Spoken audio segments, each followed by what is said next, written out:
நமஸ்காரங்கள். நமது வீட்டில் நம் வாழ்வாதாரத்திற்கு தேவையான செல்வங்கள் நிலைத்து நிற்க மகாலட்சுமியின் கருணா கடாட்சம் நமது வீட்டில் வெள்ளிக்கிழமை தோறும் சொல்ல வேண்டிய ஓர் உன்னதமான ஸ்லோகம் ஸ்ரீஸ்துதியில் வேதாந்த தேசிகன் அருளியது.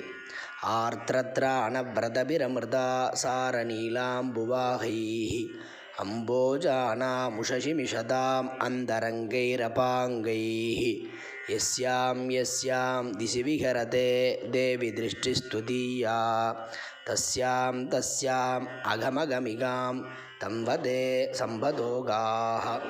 ஓ தாயே, உன் அழகிய அமிர்தமான தாமரை போன்ற பார்வைகள் எந்த திசையில் திரும்புகிறதோ அந்த திசையில் எல்லா செழுமைகளும் வந்து விரைகின்றன என்பது பொருள். நமஸ்காரங்கள். மகாலட்சுமியின் பரிபூர்ண அருளை பெறுவோமாக.